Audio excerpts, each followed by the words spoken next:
Salut tout le monde, avant de commencer la vidéo, je tiens à préciser que celle-ci sera en audio. En effet, moi je suis aveugle, donc c'est compliqué de me filmer. Là j'ai réussi, mais je vais pas rester dans cette position 20 ans. Donc du coup, je vous retrouve pour la vidéo en audio. J'espère que le contenu, lui, restera le même pour vous. Goodbye.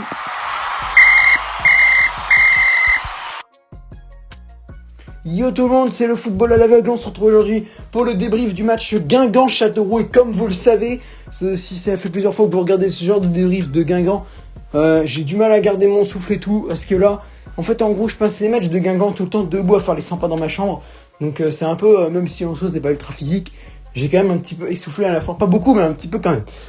Guingamp qui s'impose 2-0 face à Châteauroux et qui valide avec ce magnifique coup de sifflet final de Monsieur Hakim Benelhadj son maintien pour la Ligue 2. Alors pas sa montée en Ligue 1, non. Son maintien en Ligue 2. Bon, c'est déjà le cas, ça y est, c'est fait. Guingamp est enfin maintenu.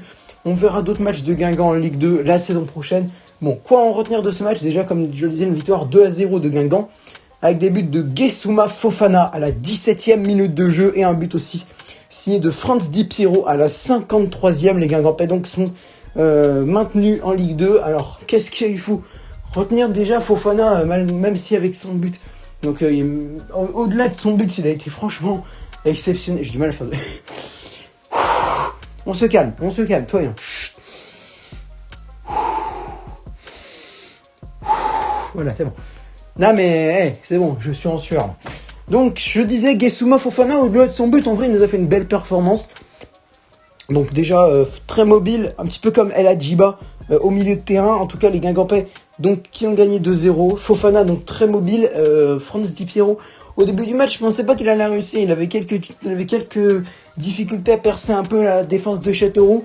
Mais au fil du match ça s'est détérioré et finalement à la 53e, devant le gardien, donc pour les supporters parisiens, qu'on connaît bien, moi en tant que supporter parisien je le connais, et certains autres doivent le connaître, c'est un ancien gardien de Paris, donc un gardien de Paris qui a été prêté par le PSG à Châteauroux, Marcin Bulka, qui a donc été prêté, le gardien polonais de 20 ans maintenant, il a 20 ans maintenant du coup, Marcin Bulka qui avait joué face au FC Metz en Ligue 1 avec Paris, et qui n'avait fait, ma foi, pas une prestation dégueulasse.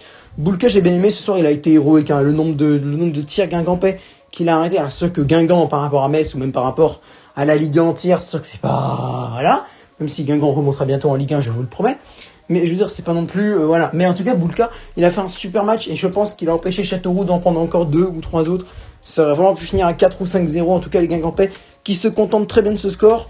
Quel autre point à retenir aussi? C'est évidemment le 265e et peut-être dernier match de Jérémy Sorbon avec l'en avant de Guingamp, celui qui a fait au total 199 matchs avec Christophe Kerbrat, la charnière centrale légendaire Sorbon-Kerbrat, qui a fait des merveilles en Ligue 1, qui a remporté une Coupe de France, qui a été finaliste de la Coupe de la Ligue il y a 3 ans de cela.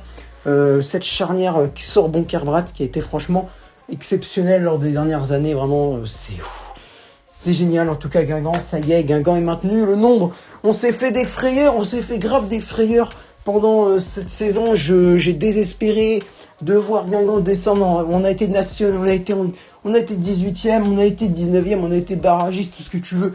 Je crois même qu'on a été 20e à une fois, je sais plus. Mais en tout cas, Guingamp a réussi. Guingamp est carrément 11e, messieurs, et à 2 points de Nancy et d'Amiens. Oui, vous entendez bien. C'est possible qu'on fasse du top 10. C'est possible qu'on soit dans le top 10. Vraiment, c'est possible que l'en avant de Guingamp qui avait si mal commencé, qui même à la 30e journée, on ne savait toujours pas si c'était bon.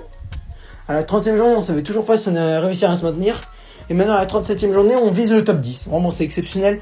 Guingamp qui va faire une saison, en fait, au final, totalement normale. Une 11e place. Ouais, on avait été 8e, je crois, la saison dernière. En fait, au final, ça va être une saison... Quand on va regarder le classement dans 5 ans, on va se dire que ça va être une saison totalement banale. Alors qu'en fait, pas du tout. On a vraiment été instable. On a vraiment été inquiété. Voilà, ça. On a vraiment été inquiété par beaucoup de monde. Ce genre de beaucoup de monde, maintenant ils sont dans la mouise parce que Caen a perdu 3-0 contre Toulouse, que Chambly s'est imposé 1-0 contre Pau. Donc Caen, ils sont à égalité de points avec Chambly, donc moins 20 pour Chambly et moins 16 pour Caen. Donc vraiment ils sont pas loin, les Camblisiens, de pouvoir se maintenir, et ça me plairait franchement que Chambly se maintienne. Le SM Caen qui en revanche du coup serait relégué directement en national, et cette nationale va nous offrir 2 équipes en plus, voire peut-être une 3e si du coup le barragiste qui sera le 18e de Ligue 2 perd contre le 3e de National. Et bah ces 2 équipes c'est Quevilly-Rouen et le SC Bastia. Et en Ligue 2 on va avoir 2 équipes normalement qui devraient nous quitter et une 3e, ça on sait pas encore parce que Toulouse n'est pas encore totalement maintenu. Bon, avec cette victoire ils ont réussi un petit coup face à Caen 3-0, mais il leur reste encore un match en retard.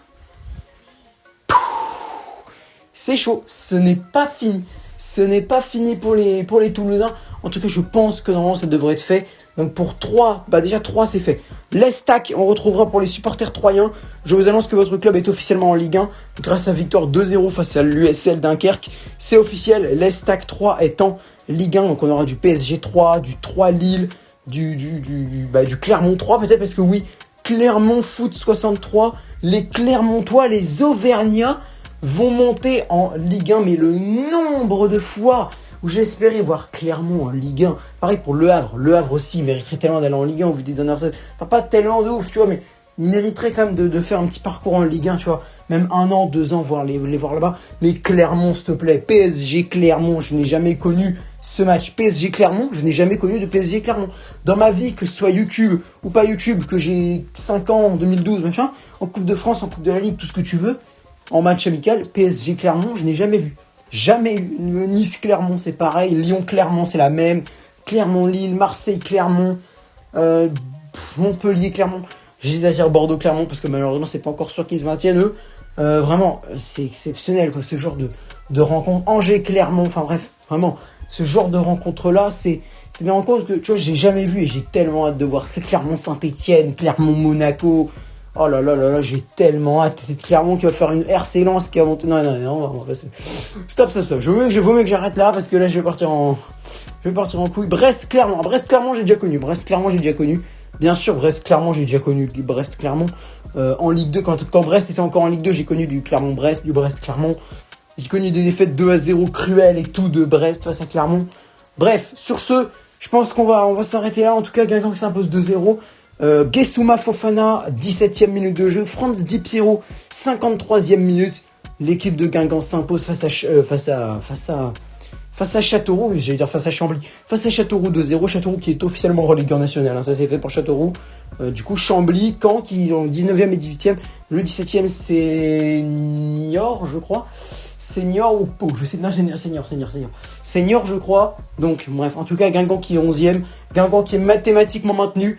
Je peux vous le dire, peu importe ce qui se passe, même si on perd 9-0 notre dernier match et que tous ceux qui nous précédaient, tous les 9 de derrière, ils gagnent 9-0, tout le monde, ben on s'en fout, on est maintenu. Sur ce, c'était le football à l'aveugle. Merci d'avoir regardé cette vidéo. Sur ce, c'était moi-même. Sur ce, c'était moi. Et au revoir!